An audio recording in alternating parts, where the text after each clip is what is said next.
ಶುಭ ದಿನ. ರುಚಿಯಾದ ಬೀಟ್ರೂಟ್ ಪಲ್ಯ ನಮ್ಮ ಮನೇಲಿ ಯಾವ ಥರ ಮಾಡೋದು ಅಂತ ನಾನು ಇವತ್ತು ತೋರಿಸ್ಕೊಡ್ತಾ ಇದ್ದೀನಿ.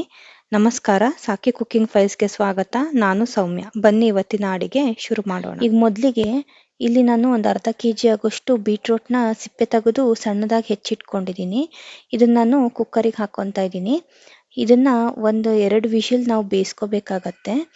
ಇವಾಗ ನೋಡಿ ನಾನು ಪೂರ್ತಿ ಇದನ್ನೆಲ್ಲ ಕುಕ್ಕರಿಗೆ ಹಾಕ್ಕೊತಾ ಇದ್ದೀನಿ. ಆದಷ್ಟು ಸಣ್ಣದಾಗಿ ಹೆಚ್ಕೊಳ್ಳಿ, ಚೆನ್ನಾಗಿರುತ್ತೆ. ಈಗ ನಾನು ಪೂರ್ತಿ ಕುಕ್ಕರಿಗೆ ಹಾಕ್ಕೊಂಡಿದ್ದೀನಿ. ಇದಕ್ಕೆ ಇವಾಗ ನಾನು 1 ಟೀ ಸ್ಪೂನ್ ಆಗೋಷ್ಟು ಉಪ್ಪು ಹಾಕ್ಕೊತಾ ಇದ್ದೀನಿ. ಇದು ಬೀಟ್ರೂಟ್ ಉಪ್ಪು ಹಿಡೀಲಿ ಅಂತ. ಇದಕ್ಕೆ ನಾನು 1 ಗ್ಲಾಸಲ್ಲಿ ಒಂದು ಸಣ್ಣ ಕಪ್ಪಲ್ಲಿ 1 ಗ್ಲಾಸ್ ಆಗೋಷ್ಟು ನೀರು ಹಾಕ್ಕೋಬೇಕಾಗತ್ತೆ. ತುಂಬ ನೀರು ಹಾಕ್ಕೊಳಕ್ಕೆ ಹೋಗಬೇಡಿ. ಇದನ್ನು ಇವಾಗ ಲಿಡ್ ಕ್ಲೋಸ್ ಮಾಡಿಬಿಟ್ಟು ನಾನು 2 ವಿಷಿಲ್ನ ಬೇಯಿಸ್ಕೊತೀನಿ. ಇವಾಗ ನೋಡಿ ಇದನ್ನು ನಾನು ಬೇಯಕ್ಕಿಟ್ಟಿದ್ದೀನಿ. ಬೀಟ್ರೂಟ್ ಯೂಸ್ ಮಾಡೋದ್ರಿಂದ ನಮಗೆ ಹೇರ್ ಗ್ರೋತ್ ತುಂಬಾ ಚೆನ್ನಾಗಾಗತ್ತೆ ಮತ್ತು ನಮ್ಮ ಸ್ಕಿನ್ ಕೂಡ ಗ್ಲೋಯಿಂಗ್ ಆಗಿರುತ್ತೆ. ಇವಾಗ ನಾನು ಒಂದು ಪ್ಯಾನಿಗೆ 2 ಟೀ ಸ್ಪೂನ್ ಆಗೋಷ್ಟು ನಾನು ಎಣ್ಣೆ ಹಾಕ್ಕೊಂಡಿದ್ದೀನಿ. ಇದಕ್ಕೆ ಸ್ವಲ್ಪ ಸಾಸಿವೆ, ಒಂದು ಅರ್ಧ ಟೀ ಸ್ಪೂನ್ ಅಷ್ಟು ಸಾಸಿವೆ ಹಾಕ್ಕೊಳ್ಳಿ. ಅದು ಸಿಡಿದ ನಂತರ ಇದಕ್ಕೆ ಕರಿಬೇವಿನ ಸೊಪ್ಪು ಹಾಕ್ತಾಯಿದ್ದೀನಿ ನಾನಿವಾಗ. ಇದು ಕರಿಬೇವಿನ ಸ್ವಲ್ಪ ರೋಸ್ಟ್ ಆಗಲಿ.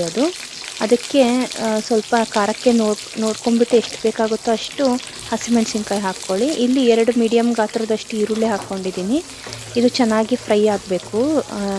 ಮೆಣಸಿನ್ಕಾಯಿ ಮತ್ತು ಕರಿಬೇವು, ಈರುಳ್ಳಿ ಎಲ್ಲ ಚೆನ್ನಾಗಿ ಫ್ರೈ ಆಗಲಿ. ಇದು ದಪ್ಪದಾಗಿ ಹೆಚ್ಕೊಳ್ಳಿ. ಈರುಳ್ಳಿ ತುಂಬ ಚೆನ್ನಾಗಿರುತ್ತೆ. ಇದಕ್ಕೆ ಇವಾಗ ನೋಡಿ ಇದು ಗೋಲ್ಡನ್ ಕಲರ್ ಬ್ರೌನ್ ಆಗಿದೆ. ಈಗ ನಾನು ಬೀಟ್ರೂಟ್ ಬೇಯಿಸ್ಕೊಂಡಿದ್ನಲ್ಲ, ಅದನ್ನು ಲಿಡ್ ಓಪನ್ ಮಾಡಿ ತೋರಿಸ್ತಾ ಇದ್ದೀನಿ ನಿಮಗೆ. ಇವಾಗ ನೋಡಿ ಇದು ಕಲರ್ ಕೂಡ ಅದೇ ಥರನೇ ಇದೆ, ಕಲರ್ ಚೇಂಜ್ ಆಗಿಲ್ಲ. ನೀವು ಕಡಿಮೆ ನೀರು ಹಾಕಿ ಬೇಯಿಸ್ಕೊಳೋದ್ರಿಂದ ಈ ಥರ ಕಲರ್ ಅದೇ ಥರ ಉಳ್ಕೊಳುತ್ತೆ. ನೀವು ತುಂಬ ನೀರು ಹಾಕಿಬಿಟ್ರೆ ಕಲರ್ ಚೇಂಜ್ ಆಗುತ್ತೆ. ಅದಕ್ಕೆ ಆದಷ್ಟು ಕಡಿಮೆನೇ ಹಾಕ್ಕೊಂಬಿಟ್ಟು ಬೇಯಿಸ್ಕೊಳ್ಳಿ. ಇವಾಗ ನಿಮಗೆ ತೋರಿಸ್ತಾ ಇದ್ದೀನಿ ಇದು ಎಷ್ಟು ಚೆನ್ನಾಗಿ ಬೆಂದಿದೆ ನೋಡಿ. ಇದನ್ನು 1-2 ವಿಷಿಲ್ ನೀವು ಈ ಥರ ಬೇಯಿಸ್ಕೊಂಡ್ರೆ ಸಾಕು, ಇದು ಚೆನ್ನಾಗಿ ಬೆಂದ್ಬಿಡತ್ತೆ. ಇದು ಈ ಥರ ಮಾಡ್ಕೊಳೋದ್ರಿಂದ ಬೇಗನೆ ಮಾಡ್ಕೊಂಬಿಡ್ಬೋದು ಪಲ್ಯ ಕೂಡ.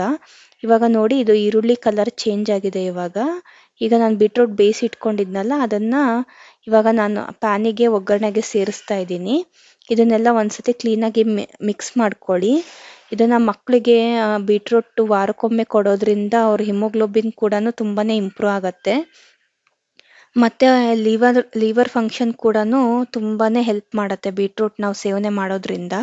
ಇವಾಗ ನೋಡಿ ಆ ನೀರು ಇತ್ತಲ್ಲ, ಅದು ಸ್ವಲ್ಪ ಕಡಿಮೆ ಆಗಲಿ ಅಂದರೆ ಅದು ಇಂಕೊಳ್ಳಿ ಅಂತ ನಾನೇನು ಮಾಡಿದ್ದೀನಿ, ಅದು ಮುಚ್ಚಿಟ್ಟು ಬೇಯಿಸ್ಕೊಂಡಿದ್ದೆ. ಇವಾಗ ಒಂದು ಅರ್ಧ ಕಪ್ ಆಗೋಷ್ಟು ತೆಂಗಿನ ತುರಿ ಹಾಕ್ತಾ ಇದ್ದೀನಿ ನಾನಿಲ್ಲಿ. ನಿಮಗೆ ಎಷ್ಟು ಬೇಕೋ ಅಷ್ಟು ನೋಡ್ಕೊಂಡು ಹಾಕ್ಕೊಳ್ಳಿ. ಇಷ್ಟು ಅರ್ಧ ಕೆಜಿ ಬೀಟ್ರೂಟಿಗೆ ಇಷ್ಟು ಕಾಯಿ ಆದರೆ ಸಾಕಾಗತ್ತೆ. ಇವಾಗ ಸ್ವಲ್ಪ ರುಚಿಗೆ ತಕ್ಕಷ್ಟು ಉಪ್ಪು ಹಾಕ್ಕೊಳ್ಳಿ. ಇಲ್ಲಿ ಸ್ವಲ್ಪ ನಾನು ಟೇಸ್ಟ್ ನೋಡಿದ್ದೆ, ಆವಾಗ ಕಡಿಮೆ ಆಗಿತ್ತು ಉಪ್ಪು, ನಾನು ಸೇರಿಸ್ಕೊಂಡಿದ್ದೀನಿ. ನೀವು ನೋಡಿ ಹಾಕ್ಕೊಳ್ಳಿ, ಯಾಕಂದರೆ ಮುಂಚೆ ಬೀಟ್ರೂಟಿಗೂ ನಾವು ಉಪ್ಪು ಹಾಕಿರ್ತೀವಿ. ಅದಕ್ಕೋಸ್ಕರ ನೀವು ನೋಡಿಬಿಟ್ಟು ಒಂದು ಸತಿ ಹಾಕ್ಕೊಳ್ಳಿ. ನಿಮಗೆ ಈ ರೆಸಿಪಿ ಇಷ್ಟ ಆಯಿತು ಅಂತ ಅಂದರೆ ಲೈಕ್ ಮಾಡಿ, ಶೇರ್ ಮಾಡಿ, ಕಮೆಂಟ್ ಮಾಡಿ. ನಿಮ್ಮ ಫ್ಯಾಮಿಲಿ ಫ್ರೆಂಡ್ಸ್ ಜೊತೆಗೆ ಇದನ್ನು ಶೇರ್ ಮಾಡ್ಕೊಳ್ಳಿ. ಹೇಗಿದೆ ಅಂತ ಒಮ್ಮೆ ಟ್ರೈ ಮಾಡಿಬಿಟ್ಟು ನನಗೆ ಕಮೆಂಟಲ್ಲಿ ತಿಳಿಸಿ. ಈ ಥರ ಎಲ್ಲದನ್ನು ಒಮ್ಮೆ ಮಿಕ್ಸ್ ಮಾಡ್ಕೊಳ್ಳಿ ಚೆನ್ನಾಗಿ. ಪದಾರ್ಥಗಳೆಲ್ಲ ಚೆನ್ನಾಗಿ ಹೊಂದ್ಕೋಬೇಕು. ಇವಾಗ ಮೇಲ್ಗಡೆ ಸ್ವಲ್ಪ ಕೊತ್ತಂಬರಿ ಸೊಪ್ಪು ಹಾಕಿದ್ರೆ ಆಯಿತು, ಪಲ್ಯ ರೆಡಿ ಆಗತ್ತೆ. ಇದು ಆದಷ್ಟು ನೀವು ಬೆಳಗ್ಗೆ ಆಫೀಸಿಗೆ ಹೋಗಬೇಕಾದ್ರೆ ಪಲ್ಯ ಚಪಾತಿ ಜೊತೆಗೆ ಈ ಪಲ್ಯ ಬೇಗನೆ ಮಾಡ್ಕೊಂಬಿಡ್ಬೋದು. ಇದಕ್ಕೆ ಒಂದು ಅರ್ಧ ಹೋಳಿಗೆಯಷ್ಟು ನಿಂಬೆ ರಸ ಹಿಂಡ್ತಾ ಇದ್ದೀನಿ ನಾನು. ಇದು ಆಪ್ಷನಲ್ಲು, ನಿಮಗೆ ಬೇಕಾದರೆ ನೀವು ಹಾಕ್ಕೋಬೋದು, ಹಾಕ್ಕೊಂಡ್ರೆ ರುಚಿ ಹೆಚ್ಚುತ್ತೆ. ಇವಾಗ ಇದನ್ನು ಸಮೇತ ನಾನು ಕ್ಲೀನಾಗಿ ಎಲ್ಲದ್ರ ಜೊತೆಗೆ ಮಿಕ್ಸ್ ಮಾಡ್ತಾ ಇದ್ದೀನಿ. ಇವಾಗ ನೋಡಿ ಇದು ಪಲ್ಯ ರೆಡಿ ಆಯಿತು. ಇವಾಗ ಬೀಟ್ರೂಟ್ ಪಲ್ಯ ಇದು ತುಂಬ ಅನ್ನ ರಸಮ್ಗೆ ಮತ್ತು ಅನ್ನ ಸಾಂಬಾರು ಜೊತೆಗೆ, ಚಪಾತಿ ಜೊತೆಗಂತೂ ಒಳ್ಳೆ ಕಾಂಬಿನೇಷನ್ನು.